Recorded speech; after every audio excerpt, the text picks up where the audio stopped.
রশিদপুর মিফতাহুল উলুম কওমি হাফিজিয়া মাদ্রাসা ময়দানে বার্ষিক ওয়াজ মাহফিলের সম্মানিত সভাপতি সাহেব, উপস্থিত সহসভাপতি,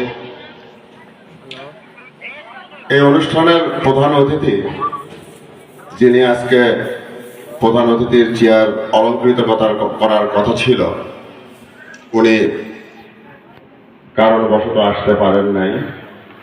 আমি ওনার পক্ষ থেকে উনি আমাকে বললেন যে তুমি একটু যেয়ে ওনাদের সঙ্গে কথা বলে আসো। আর আমি যেহেতু অনাকাঙ্ক্ষিতভাবে উপস্থিত হতে পারি নাই, সেজন্য আপনাদের কাছে উনি ক্ষমা প্রার্থী। আপনারা ওনার জন্য দোয়া করবেন। অনুষ্ঠানের আজকের প্রধান বক্তা মুফতি ইয়াহিয়া মাহমুদ মিরপুরি, মুহাদ্দিস খাদিমুল ইসলাম মাদ্রাসা মিরপুর ঢাকা, দ্বিতীয় খতিব মোহাম্মদিয়া জামে মসজিদ মোহাম্মদপুর ঢাকা সহ আজকের অনুষ্ঠানের বিশেষ অতিথিবৃন্দ, আমন্ত্রিত অতিথিবৃন্দ, ভলান্টিয়ার ভাইয়েরা, আজকের এই মাহফিলের যেনারা আয়োজন করেছেন তেনারা, আমার সামনে উপবিষ্ট এই রহমতের সামিয়ানার নিচে দিনদার, পরেজগার, ইমানদার ভাইয়েরা, পর্দার আড়ালে পর্যন্ত যেনারা শুনছেন, সবার প্রতি রইল আমার শ্রদ্ধাপূর্ণ সালাম। আসসালামু আলাইকুম। কেমন আছেন আপনারা? আলহামদুলিল্লাহ।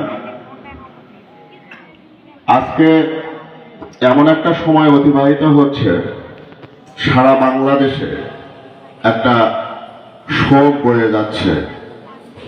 এটা শুধু কোনো একটা বিশেষ দলের জন্য নয়, বাংলাদেশের দল মত নির্বিশেষে সবার মাঝেই মনে হয় কিছু একটা আমাদের মাঝে নেই। যাই হোক, মহান আল্লাহ পাকের কাছে লাখো কোটি শুকরিয়া যে আমাদের এই রশিদপুর গ্রাম পাশেই সমজাতাইর সহ অনেক লোকের বসবাস, কেউ বাজারে, কেউ বা শীতের কারণে বাড়িতে। তো মহান আল্লাহ পাক বেছে বেছে কিছু নেককার, পরেজগার মানুষকে তার রহমতের সামিয়ানার নিচে আসার জন্য তৌফিক দিয়েছেন। এজন্য মহান আল্লাহ পাকের দরবারে শুকরিয়া আদায় করে বলি আলহামদুলিল্লাহ। প্রিয় মুসলমান ভাইয়েরা, আমাদের সর্বদাই 24 ঘন্টায় যদি মহান আল্লাহ পাকের কাছে আমরা শুকরিয়া আদায় করি, আমার মনে হয় তারপরও শুকরিয়া আদায় করা শেষ হবে না। কারণ আমরা বড়ই ভাগ্যবান, মহান আল্লাহ পাক এই দুনিয়াতে 18,000 মাখলুকাত সৃষ্টি করেছেন, তার মধ্যে মানুষ সর্বশ্রেষ্ঠ। এই মানুষের মধ্যে অনেকগুলো ধর্ম আছে, ইসলাম ধর্ম, হিন্দু ধর্ম, বৌদ্ধ ধর্ম, খ্রিস্টান ধর্ম।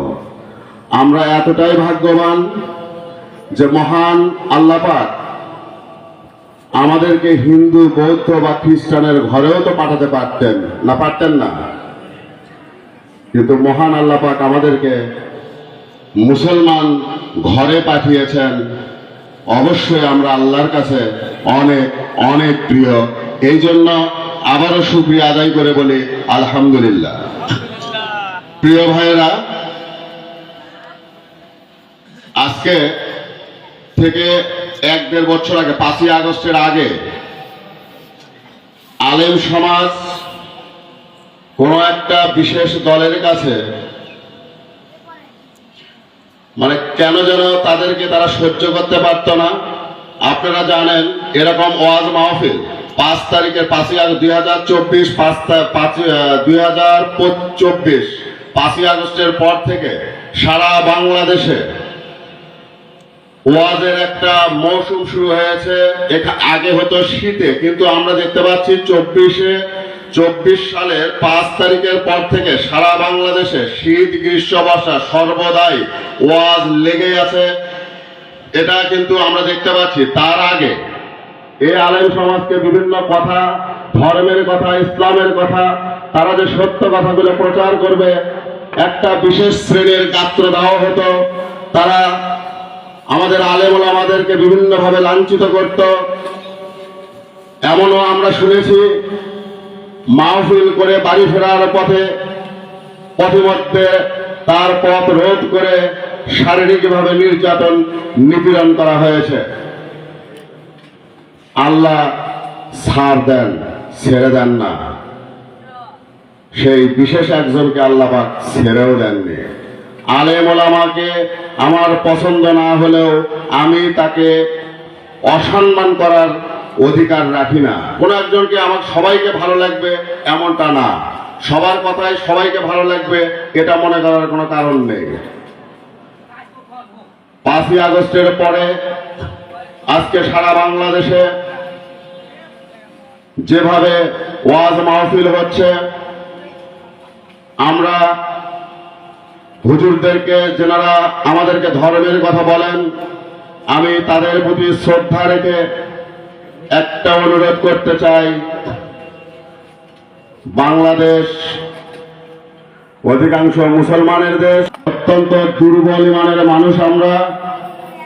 আমাদেরকে যে জিনিসটা, যে ভাষাটা আমরা সহজভাবে বুঝি, সেই জিনিসটা যদি আমাদের সামনে সুন্দরভাবে উপস্থাপন করা হয়, সাবলীলভাবে বর্ণনা করা হয়, আমার মনে হয় আমাদের কারো বুঝতে সমস্যা হওয়ার কথা না। কিন্তু বিগত দিনগুলোতে আমরাও দেখেছি ওনাদের মধ্যে একটা কাদা ছড়াছড়ি আছে। স্বভাবতই সাধারণ মানুষ আমরা কোন দিকে যাব এই প্রশ্নটাও কে ঠিক আর কে বেঠিক। যাই হোক, আমি ওইদিকে যাব না। এই কথাগুলো বলার জন্য আজকে প্রধান বক্তা উনি অত্যন্ত অভিজ্ঞ। ওনার কথা মুহাদ্দিস খাদিমুল ইসলাম মাদ্রাসা মিরপুর ঢাকায় উনি থাকেন। সুতরাং উনি আমাদেরকে সঠিক পথ দেখাবেন এই আশা ব্যক্ত করব। পাশাপাশি শুধু একটি কথা বলবো, একজন মানুষ, একজন মহিলা যার 15 বছর বয়সে যিনি বিবাহ বন্ধনে আবদ্ধ হয়ে ঘর সংসার সামলাচ্ছিলেন,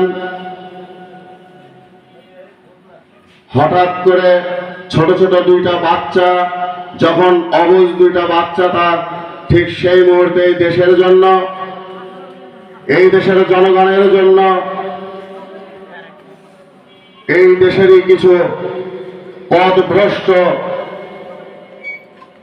সৈনিক তাকে হত্যা করে, তাকে শহীদ করে। বৃহৎ একটি দল, বাংলাদেশ জাতীয়তাবাদী দল, যখন এই দলের হাজার হাজার লক্ষ লক্ষ নেতাকর্মী নেতৃত্ব শূন্য হয়ে পড়ে, দিক বিদিক খুঁজে পাচ্ছিল না, ঠিক সেই মুহূর্তে রান্নাঘর থেকে বেগম খালেদা জিয়াকে বের করে এনে এই দলের প্রধান হিসেবে দায়িত্বভার প্রদান করেন। উনি ওনার সাধ্যমতো চেষ্টা করেছেন বিভিন্ন চড়াই উতরাইয়ের মধ্য দিয়ে বাংলাদেশ জাতীয়তাবাদী দল একটা সন্তুষ্টজনক জায়গায় এসে উপস্থিত হয় এবং সর্বপ্রথম 1991 সালে বিপুল ভোটে একক সংখ্যাগরিষ্ঠতা অর্জন করে বাংলাদেশের ক্ষমতায় বসেন। তারপরে অনেক ঘটনাই আমরা জানি।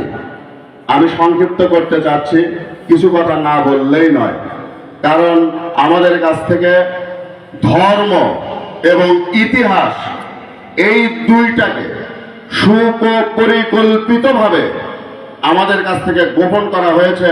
নতুন প্রজন্মকে অনেক কিছুই জানতে দেওয়া হয় নাই।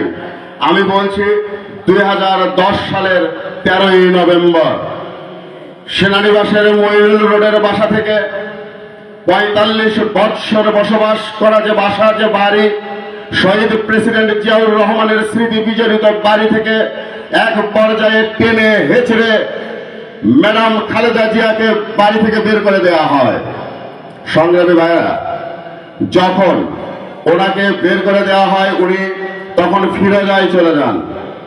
তারপরও এই কুচক্রী মহল তাকে বিভিন্নভাবে বিভিন্ন চক্রান্ত করে তাকে দেশ থেকে বিতাড়িত করার পায়তারা করতে থাকে। তারই ফলশ্রুতিতে একটা সময় তার বাসার সামনে পাঁচটি বালু ভর্তি ট্রাক টানা 4 দিন রেখে দেওয়া হয়। যখন খালেদা জিয়া সেই বাসা থেকে নেতাকর্মীদেরকে নিয়ে বের হয়ে সাধারণ মানুষের কথা বলার জন্য, সাধারণ মানুষের অধিকার আদায়ের জন্য রাজপথে বের হতে চেয়েছিলেন, তখন সেই সময়কার ফ্যাসিস্ট সরকারের পেটুয়া বাহিনী দিয়ে তাদের উপরে নির্মমভাবে নির্যাতন করা হয়, যেখানে ম্যাডাম সহ অনেকেই আহত হন। সংগ্রামী ভাইরা, আসলে দীর্ঘ একটা জীবনের সমাপ্তি ঘটে 30শে ডিসেম্বর 2025। মহান আল্লাহ পাকের ইচ্ছা, উনি উত্তম পরিকল্পনাকারী। যদি আমরা মনে করি যদি ওনাকে আল্লাহ আরো কিছুদিন হায়াত দিতেন, এই বাংলাদেশের যে অবস্থা, অর্থনৈতিক যে অবস্থা, তাতে করে ওনার মতো আপোষহীন মানুষের অনেক প্রয়োজন ছিল। আমরা উপকৃত হতাম, দেশ উপকৃত হতো, জাতি উপকৃত হতো। যাই হোক, ওনার বিদায়ী আত্মার মাগফিরাত কামনা করি। শহীদ প্রেসিডেন্ট জিয়াউর রহমান স্বল্প সময়ের রাজনীতিতে মানুষের হৃদয়ে যে স্থান কেটে গেছে, যে দাগ এখনো মানুষের হৃদয়ের মধ্যে আছে, সেটা ভোলার নয়। ইসলামিক ফাউন্ডেশন এটা বিএনপির তৈরি।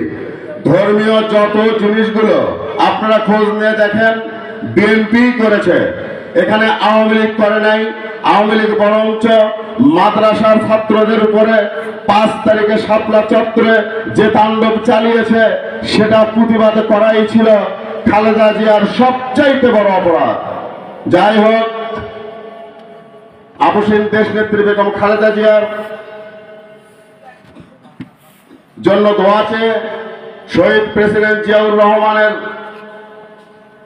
এবং আরাফাত রহমান কোকো, ওনাদেরকে যেন মহান আল্লাহ পাক বেহেশত নসিব করে, এবং আগামীর রাষ্ট্রনায়ক তারেক রহমান যেন সঠিকভাবে দেশ পরিচালনা করতে পারে, এই আশাবাদ ব্যক্ত করে সকলের কাছে দোয়া চেয়ে আমি আমার কথা বলা এখানেই শেষ করছি। আসসালামু আলাইকুম ওয়া রাহমাতুল্লাহি ওয়া বারাকাতুহু।